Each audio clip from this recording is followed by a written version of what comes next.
Maintenant, on va parler de la santé sexuelle pour les personnes atteintes de troubles de la coagulation. La docteure Anne Katz a plus de 20 ans d'expérience dans le conseil aux hommes et aux femmes ainsi qu'à leurs partenaires qui rencontrent des problèmes sexuels ou relationnels à la suite de traitements anticancéreux.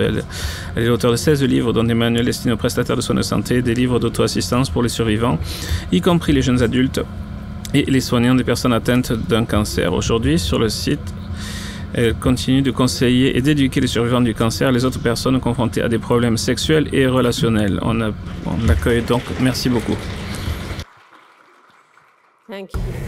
Merci. C'est toujours un défi d'avoir un lutrin très grand quand on est court. Donc, vous allez peut-être juste voir ma tête, mais merci pour la présentation. C'est rare que j'ai l'occasion de faire une présentation à Winnipeg. Je suis content de ne pas devoir voyager. Donc, j'ai pris ma voiture pour me rendre ici aujourd'hui.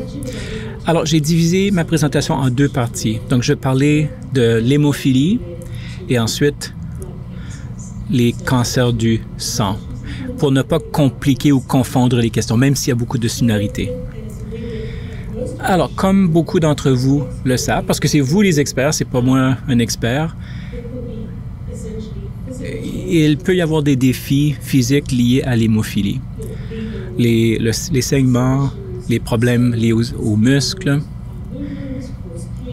Donc, on peut avoir mal quand on se déplace. Et la douleur, les douleurs associées à la sexualité sont associées à un petit nombre de gens. On sait que certaines personnes saignent à la suite d'une activité sexuelle en raison de la friction. Moi, j'aime bien les lubrifiants, donc si vous êtes des personnes très douces, je vous avertis à l'avance, vous allez peut-être entendre des choses que vous n'entendez pas d'habitude. Mais je ne vous forcerai pas à dire vulve ou pénis.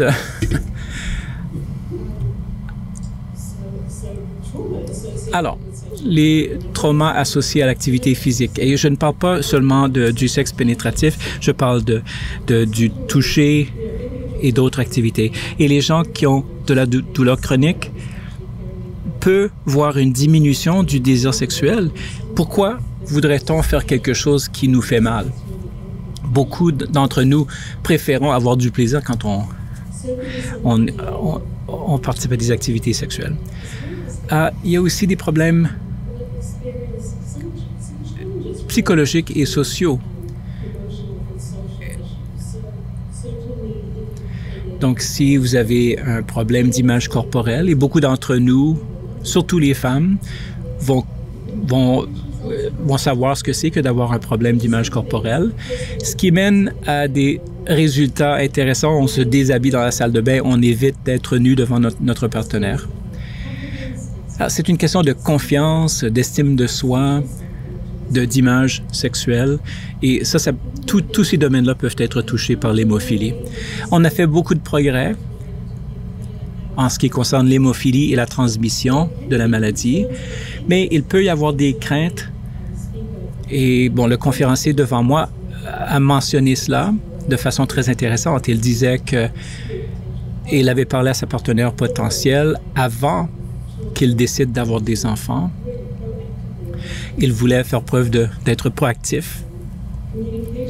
La communication aussi, c'est un des problèmes les plus communs au niveau de la sexualité. Des fois, je m'appelle plus une conseillère en communication plutôt qu'une conseillère sexuelle.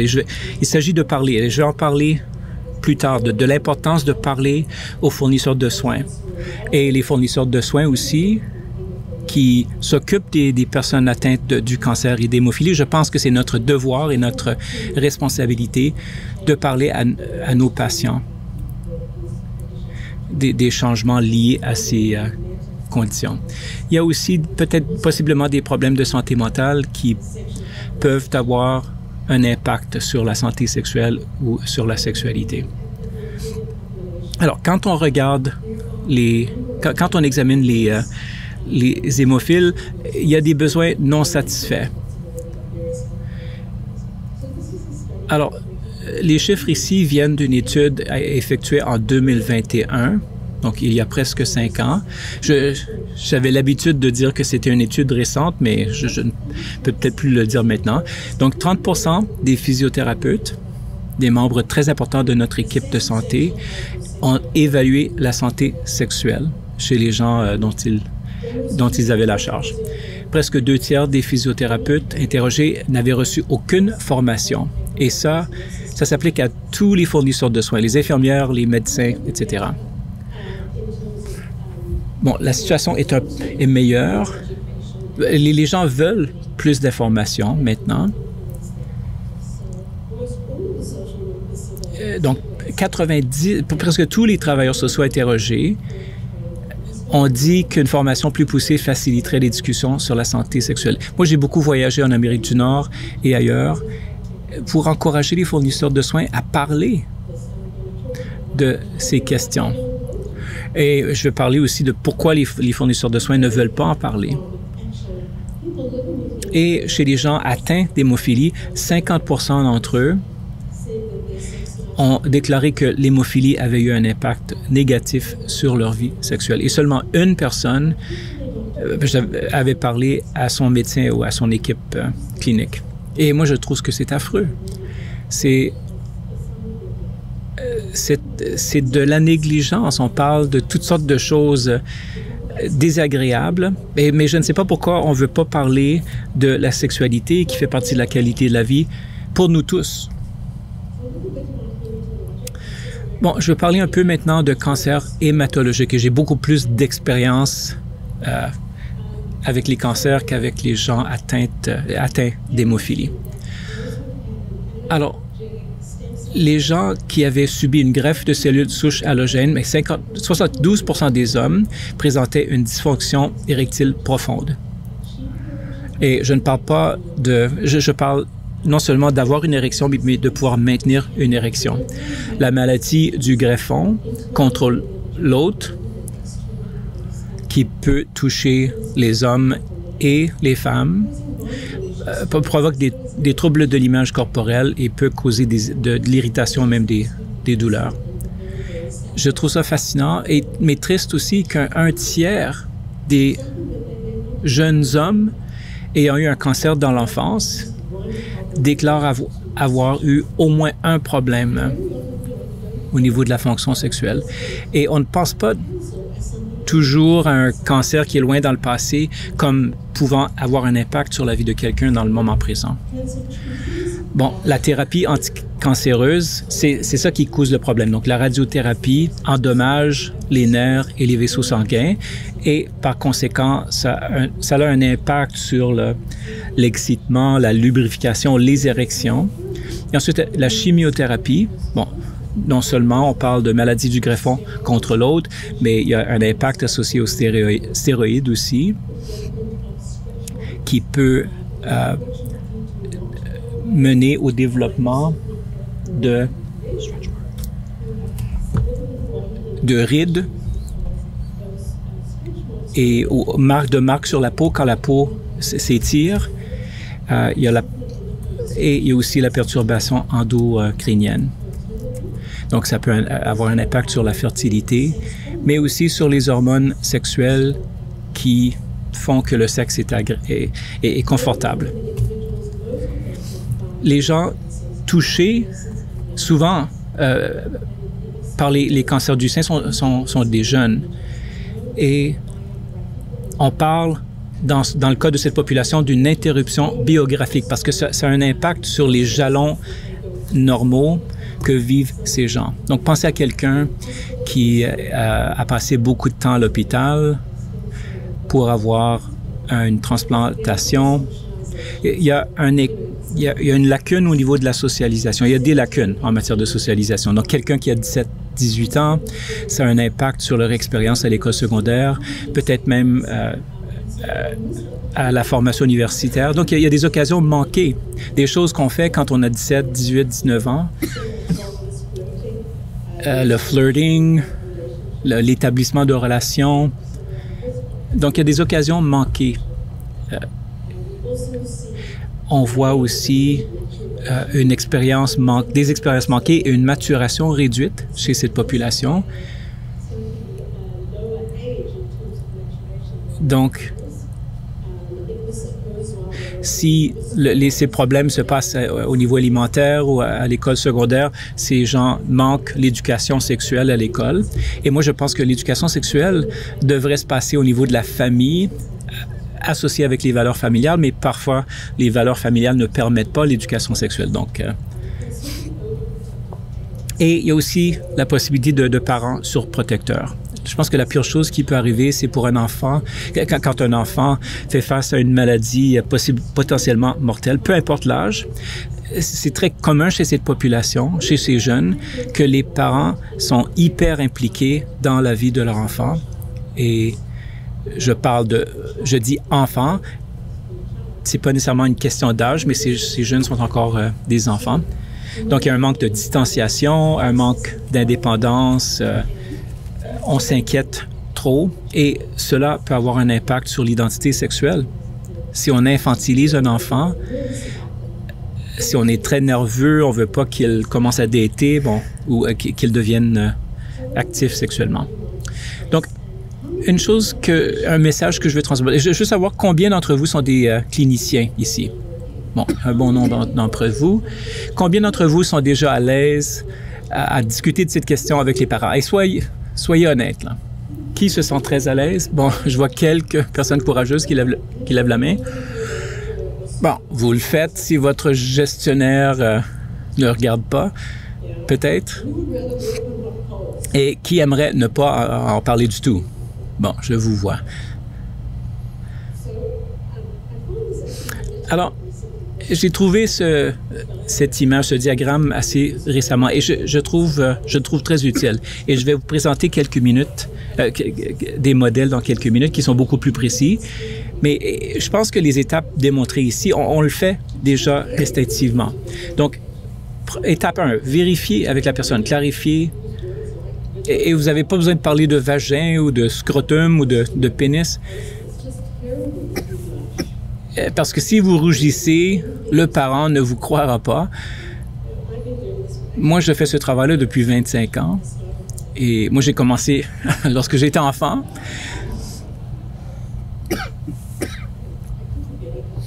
J'oublie mon âge. J'ai tendance à oublier mon âge.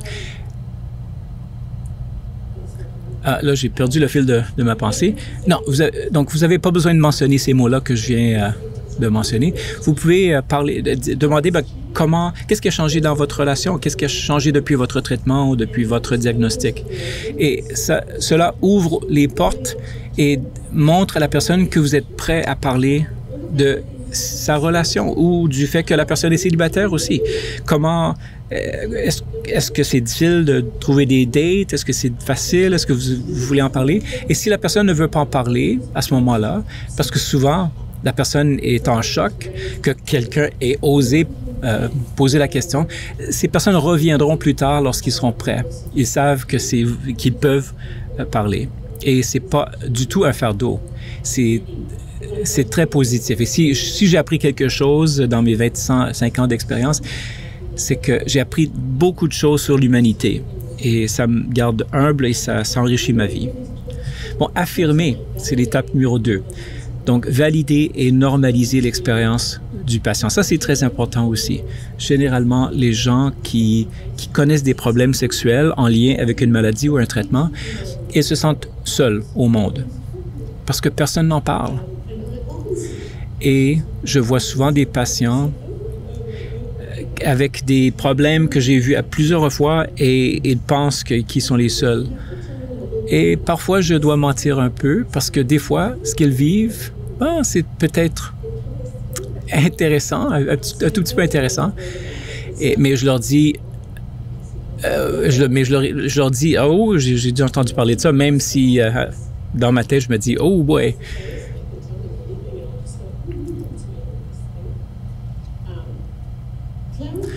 La troisième étape, clarifier. Là, c'est là où on vérifie. Il s'agit de vérifier auprès du patient ce qu'il demande, ce qu'il souhaite savoir et ce qu'il sait déjà. On peut interpréter mal les choses et parfois on présume certaines choses. Et ensuite, la dernière étape, je ne sais pas si on a toujours les réponses, mais c'est important de dire que je n'ai pas la réponse. Donc, je vais consulter un collègue ou je vais faire des recherches sur Internet. Et je ne parle pas ici de Dr. Google. On ne sait pas d'où vient cette information-là ou si Dr. Google a son permis. Mais on pourrait peut-être même utiliser ChatGPT. Moi, j'ai récemment commencé à poser des questions à ChatGPT et je suis pas mal étonné des résultats. Et j'ai une nouvelle biographie que j'aurais dû vous donner. J'ai demandé à ChatGPT de rendre ma biographie intéressante et il a bien fait le travail. Alors, ChatGPT peut être utile. Il y a d'autres outils sur l'information qui utilisent l'intelligence artificielle qui peuvent être utiles. Ou vous pouvez aller sur PubMed et faire des recherches. Et je suis très fier de dire que je suis co-auteur d'un chapitre dans UpToDate avec un collègue en oncologie. Donc, si vous n'avez pas la réponse, vous pouvez toujours en trouver une. Et je pense que c'est mieux de dire à un patient, écoutez, moi, je vais faire des recherches, je vais demander à quelqu'un qui sait que d'improviser une réponse. Les patients savent quand on dit pas la vérité. Mais donc, j'aime ces outils-là. Et vous allez voir dans les modèles que je vais présenter. Et je sais que c'est pas... Moi, je trouve que les modèles sont très utiles. C'est un schéma qui nous permet d'avoir des conversations. Alors, mais avant de parler de modèles, je vais parler des obstacles que j'entends le plus souvent à l'évaluation. Quand je demande aux fournisseurs de soins pourquoi ils ne parlent pas de sexualité. Bon, le premier point, c'est qu'ils se sentent embarrassés. On est tous des êtres sexuels, mais ça ne veut pas dire qu'on est des experts dans la sexualité humaine. Ça veut dire tout simplement qu'on a l'expérience d'être des êtres sexuels. Et les gens, donc, ont peur d'être embarrassés. Et ils ont peur de ne pas avoir les réponses. Et la faute revient aux collèges médicaux et aux programmes de travail social. L'éducation, la formation des fournisseurs de soins en ce qui concerne la sexualité manque. Et moi, j'ai un collègue aux États-Unis qui a fait un sondage, justement, sur... qui a sondé ou qui a évalué plusieurs programmes et on passe en moyenne 2 heures dans tout le programme de formation sur cette question. Et on ne reçoit pas beaucoup plus de formation quand on est résident ou leur mentor n'en parle pas. Et c'est la même chose pour les infirmières. Je comprends qu'il y a une explosion d'informations et de connaissances qu'on doit essayer d'assimiler, mais moi je pense que c'est pas une question d'accumuler des connaissances, il faut savoir faire de la recherche. Le manque de temps aussi, c'est un autre obstacle. Je vois que Dr. Houston est là et je vais parler d'un de nos collègues.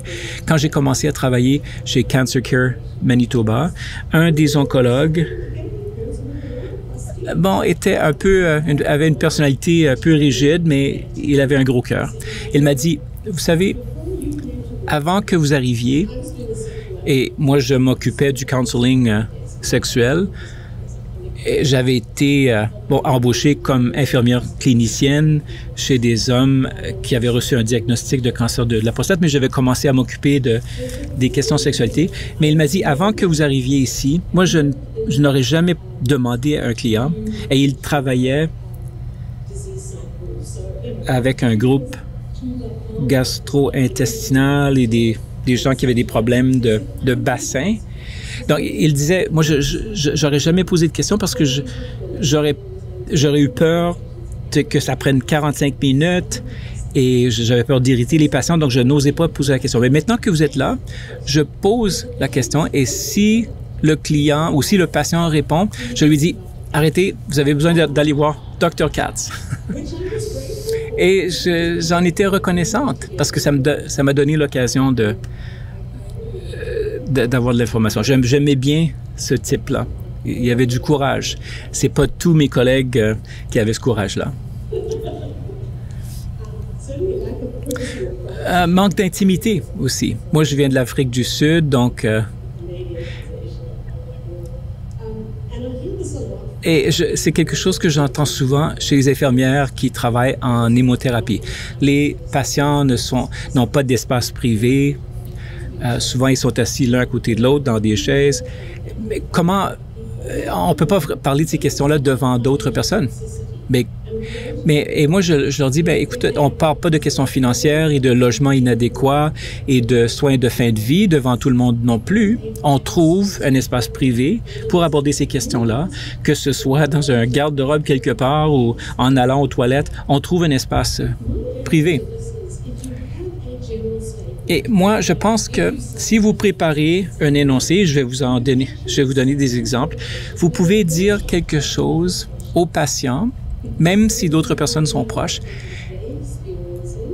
et qui permettra aux patients de savoir que ce qu'ils vivent, c'est commun et que c'est vous la personne à qui ils peuvent parler s'ils ont des questions. Vous n'avez pas besoin d'avoir une évaluation approfondie de ce qui se passe, mais tout simplement dire, et vous allez voir les phrases que je vais vous donner, cela laisse savoir aux patients que ce qu'ils vivent, c'est commun et qu'il y a quelqu'un avec qui il ou elle peut parler. Et personne d'entre nous veut être considéré comme étant bizarre ou intrusif. Pour moi, c'est pas un problème. Moi, j'espère que ma façon d'aborder la question n'est pas étrange. C'est peut-être un peu intrusif, mais ça vient d'un espace... c'est positif, la manière dont je pose ces questions-là. Ce qui est important pour moi, c'est de normaliser la question de la sexualité. Donc, voici quelques modèles que vous pouvez utiliser. Donc, voici le modèle des 5 stratégies. Bon, j'ai inversé l'ordre des 2 premiers mots.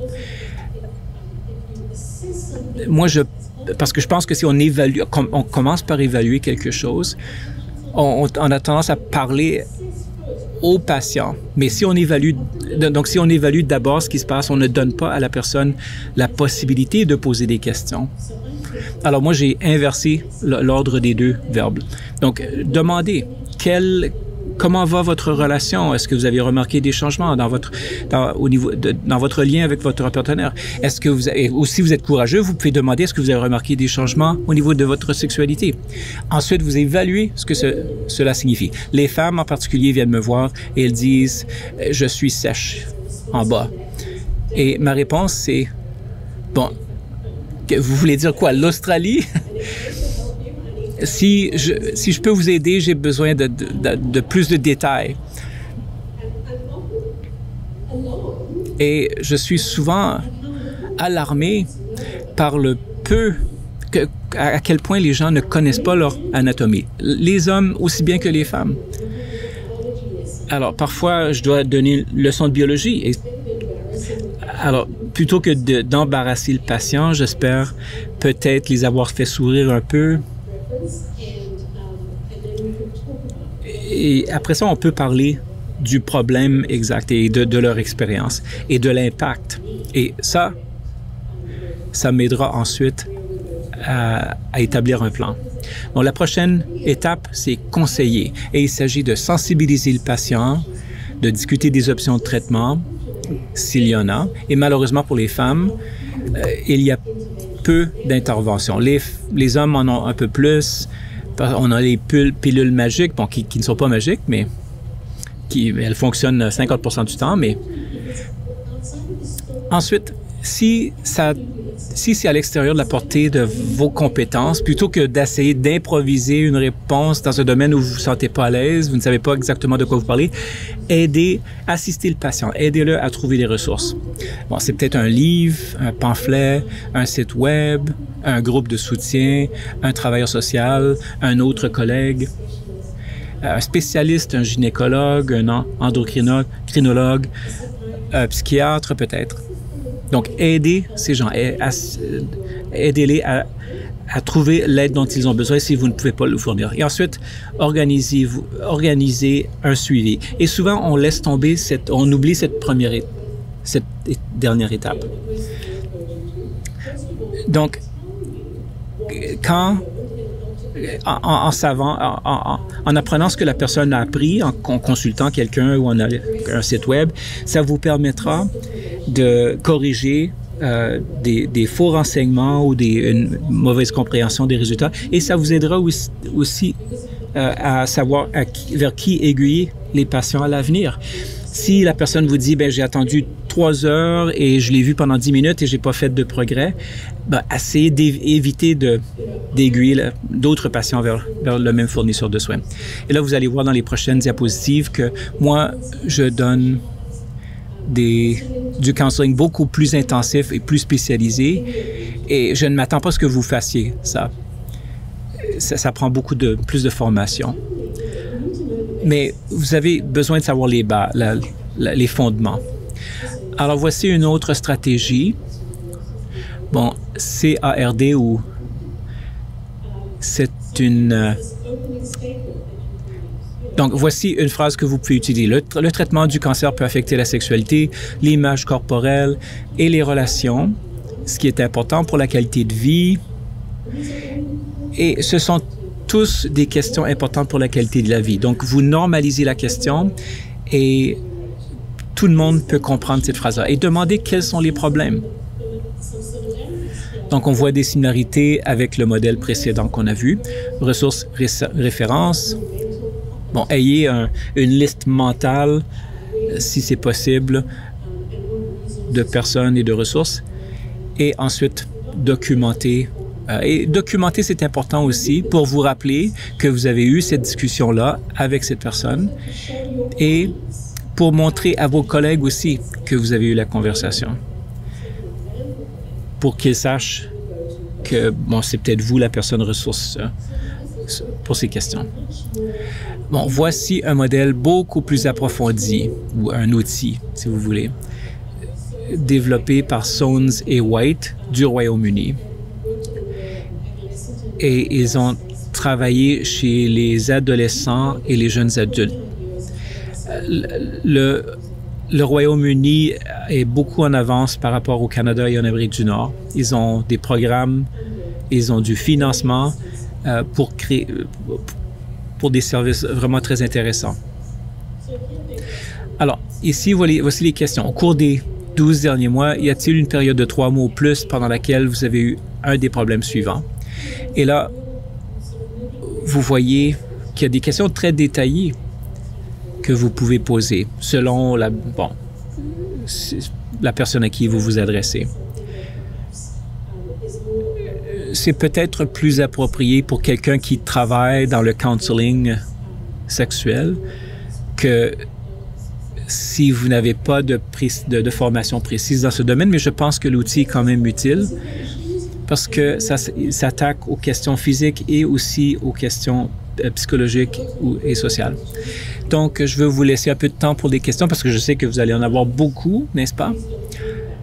Ne soyez pas gênés. J'ai entendu toutes les questions et si je n'ai pas entendu, je fais semblant que je l'ai déjà entendu.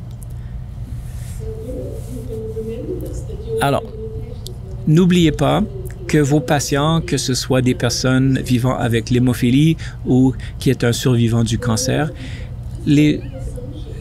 présumez qu'ils vont avoir des difficultés sexuelles. Et juste le fait qu'ils ne soulèvent pas la question, ça ne veut pas dire que les problèmes n'existent pas. On sait, basé sur la recherche en cancer, que les fournisseurs de soins oncologiques attendent que les patients soulèvent la question ou soulèvent des préoccupations parce qu'on ne veut pas être vu comme étant intrusif ou bizarre.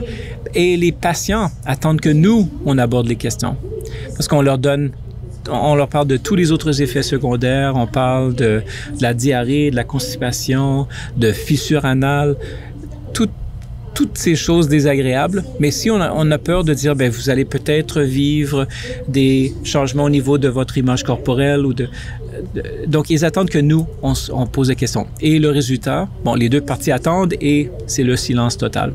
Le premier manuel que j'ai rédigé sur la question parlait justement de briser le silence. Ça a été publié il y a longtemps, au début des années 2000.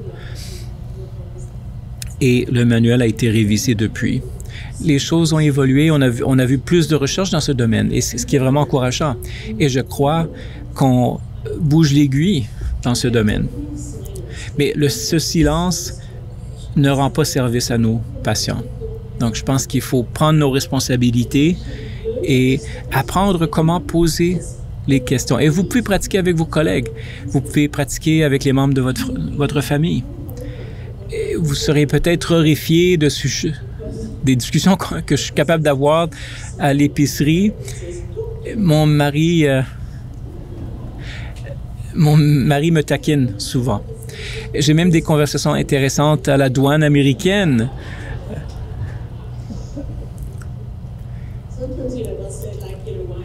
Parfois, ils vont dire, pourquoi vous venez aux États-Unis?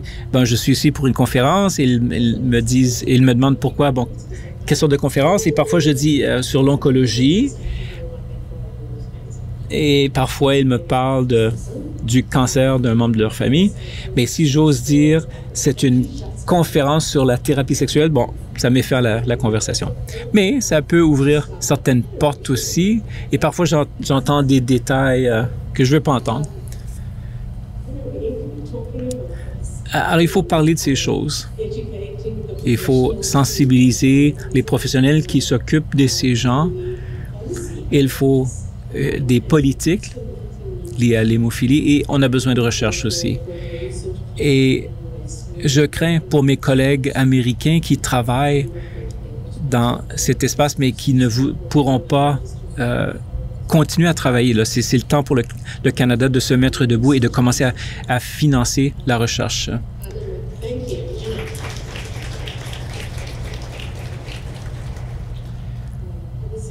Et la même chose pour les personnes traitées pour des cancers hématologiques.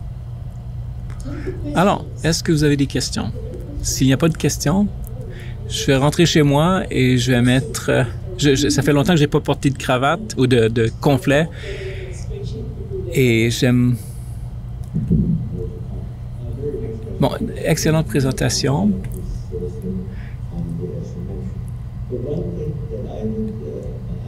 J'ai quelques réserves.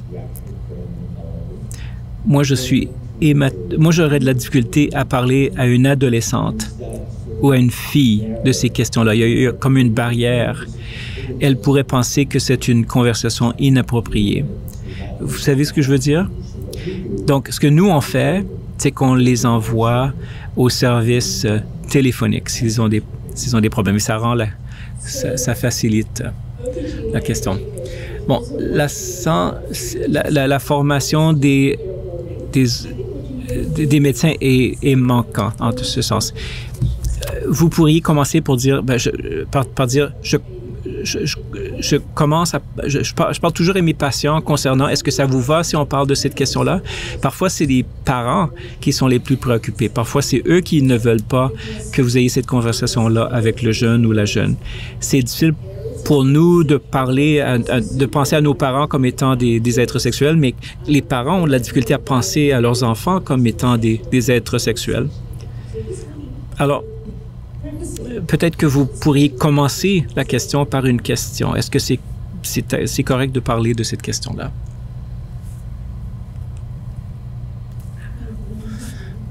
Christine, je viens du Manitoba.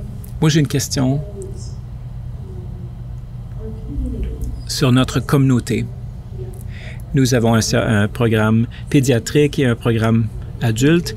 Certains employés travaillent dans les deux programmes. Et puisque c'est héréditaire, on grandit avec ces personnes et ils font partie de notre famille. Donc, avoir ces conversations avec eux, c'est un peu comme parler à sa mère ou à son père. Alors, ça devient un peu maladroit parce qu'on est familier, on connaît ces gens. Alors, je me demande, du point de vue de l'organisation des patients, quelle sorte de message est-ce qu'on peut donner à nos membres? Et que diriez-vous au groupe de patients pour que eux, ils sachent que c'est une conversation importante? C'est une bonne question. Moi, je formulerais la question en termes de qualité de vie. Vous pourriez peut-être dire que nous sommes tous des êtres sexuels, surtout en vieillissant, et la sexualité fait partie de qui nous sommes. Ça fait partie de la façon dont on se voit, c'est qui ont choisi d'aimer, avec qui ont choisi d'être sexuels, et ce sont souvent deux personnes différentes ou des personnes différentes. Donc, si vous avez des questions, sentez-vous à l'aise de me demander et je vous aiderai à trouver des réponses. Je pense qu'une autre chose à laquelle il faut penser, c'est l'âgisme qui domine dans notre culture et dans notre système de soins de santé aussi. Trop jeune pour le sexe, trop vieux pour le sexe. Je suis embarrassé de dire que quand j'étais dans la vingtaine, je ne sais pas pourquoi les gens dans la quarantaine et la cinquantaine faisaient de l'amour parce que ils étaient tous ridés. C'est comme ça que je voyais ça, mais je m'étais trompé. Mais on présume aussi que les gens qui ont 70 ans et 80 ans ne sont pas sexuels, mais ils sont actifs. Et il y a des études aux États-Unis de l'Institut Kinsey qui démontrent que les gens dans la soixantisaine et dans qui ont 80 ans, s'ils ont un partenaire, ils font toutes sortes de choses parce qu'ils ont beaucoup de temps libre. Et bon, quand on parle de sexualité, je pense que nos cerveaux, on pense immédiatement au sexe, la pénétration. Mais les gens font beaucoup d'autres choses qui donnent du plaisir. Donc, il ne faut pas présumer. Et on laisse souvent les personnes, on oublie souvent les personnes célibataires. On pense qu'ils ne sont pas actifs sexuellement, mais ils le sont. Donc, c'est une très bonne question. Il faut normaliser, il faut formuler en termes de qualité de vie. Il faut ouvrir la porte, mais pas faire un exposé. Là. Dr. Katz, c'était une excellente présentation, donc merci beaucoup. Je m'appelle Karen, je suis travailleuse sociale en Saskatchewan. Nous avons un historique dans la communauté. Bon, on a la tragédie du sang teinté. Donc, et à cette époque-là, d'après ce que j'ai entendu, on faisait un lien avec le dating qui était beaucoup plus difficile. Et on sait que, bon, à cet âge-là, on explore l'identité, les relations sociales sont très importantes. Alors, ma question est peut-être un peu compliquée, mais est-ce que vous avez des conseils ou des recommandations pour les gens qui ont vécu cette époque-là et qui ont de la colère ou qui ont de la difficulté à traiter cette perte d'exploration pendant cette époque-là? Moi, j'ai travaillé dans le domaine du sida dans les années 80 et 90. Là, donc, je connais cette époque-là. Je pense qu'il faut reconnaître ces émotions-là et peut-être même les soulever sans attendre que la personne aborde le sujet. Parfois, il y a beaucoup de honte associée à ça. Donc, soulever la question et écouter plus que d'autres choses. S'il y a une chose que j'ai apprise en travaillant ici, c'est de me garder, de me taire quand je suis avec un patient. On a envie de contribuer parfois parce que nous, on se sent pas à l'aise, mais poser des questions, valider, écouter et reconnaître que oui, ils ont grandi pendant une période très difficile où il y avait un grand changement en ce qui concerne le sexe sécuritaire et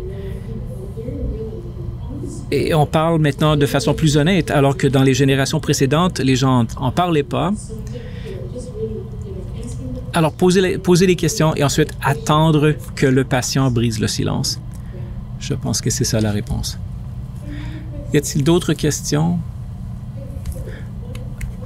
Oh, j'ai dépassé le temps prévu, donc merci. Ah, dernière question rapide. Merci beaucoup pour votre présentation. Je m'appelle Atiana, je viens de la Serbie.